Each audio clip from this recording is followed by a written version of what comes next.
So a few days ago on this channel, you may have seen I uploaded a video about maybe F1 becoming a bit more exciting with a maybe or a possibility of a new elimination style qualifying format coming to Formula 1 this year. But already it's gone wrong. They haven't got the timing software in place to do this straight away. And they're talking about putting it in like in the middle of the season. Not quite the middle of the season. I think it's the Spanish Grand Prix they're aiming to get this sort of software completed by. So we're going to have the first like three or four, I don't know how many Grand Prix it is before the Spanish Grand Prix, but we're going to have the first few Grand Prix with the old qualifying format. Then suddenly we're going to switch up to this sort of brand new format. I mean, there's lots and lots of mixed opinions. To be perfectly honest, I thought when I uploaded that video, lots of people were going to like this format because initially I thought, you know, this is alright, but when I thought about it a bit more, it doesn't really seem to be, you know, doesn't really make much difference. It's gonna generally be the same people here and there, so why not just give everyone a bit more time in the cars? That's what I'm thinking now.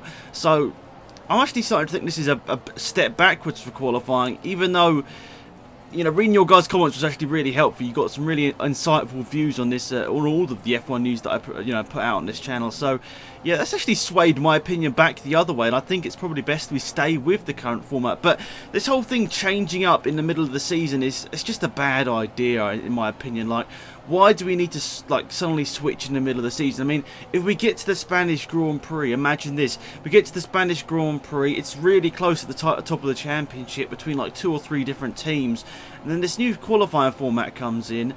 And then, you know, we start to just sort of start getting boring grids where it's just two, you know, basically the two teammates qualifying next to each other that each time. That's what it seems like it could end up being. But that's one sort of possibility of this whole new timing software and all that. But another thing that could happen when we get to the Spanish Grand Prix is it could not work. I mean, we could get there, you know, they said they've tested it and all that, but we could get there and it doesn't work properly. So I don't know. I honestly feel this is something that needed to be testing in pre-season testing if we're going to have any chance of actually like properly getting it used this season. There's always going to be little bugs and glitches here and there. I mean, there's always bugs and glitches in the timing software we see on the TV, like the graphics. There's glitches in that all the time that we see on the TV. So if they can't get that right most of the time, how are they going to get like a brand new format, which is really is complicated? So I don't know how they're going to get that right if they can't get simple graphics right. But yeah, it's going to be an interesting turn of events if they do decide to go ahead with this and, you know, obviously miss out the first few Grand Prix with the new timing format, and then suddenly in the Spanish Grand Prix switch it up to this brand new format. I honestly feel this is something that needed to be done at the start of the season or needs to be tested at the start of next season in pre-season testing. I feel honestly putting it in sort of a little bit into the season is not what we want to do whatsoever. I think it could, you know, it's still going to make a huge difference, but I honestly feel it's going to mess it up a little bit for some teams and some drivers. So what's the point of putting it in like halfway through the season? Why not just test it as much as possible on some test days?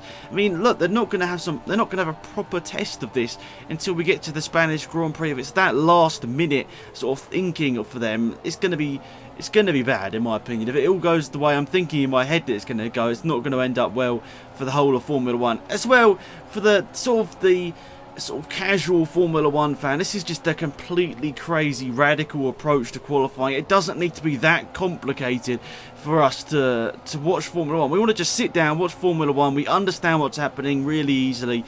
I mean, if you watch a lot of Formula 1, it's not that hard to adapt to because each and every year we have new rules and all that sort of things that we have to keep up to date with. But the casual Formula 1 fan that comes in and watches a few Grand Prix every year, they don't really understand all the new stuff that comes into Formula 1. Like, I distinctly remember this one post that the official F1 Twitter account put out a few months ago. I think it was towards the end of the 2015 season. It was like the top 10 in qualifying, and it didn't include either of the McLaren drivers. And there were like 3 or 4 comments down below, like straight away, like, where's McLaren? And it's like, wow, we're towards the end of the season. These must be the few people that don't keep up to date with Formula 1. Obviously, McLaren have not been good for a long time. Well, not a long time, a few years. They haven't been sort of challenging for wins. And obviously, these people that only watch in and out of Formula 1, they don't really understand that McLaren haven't been good. They always just think of McLaren and think it's going to be a winning team. So Anyway, that's a bit of a random tangent, but whatever. What I'm basically saying is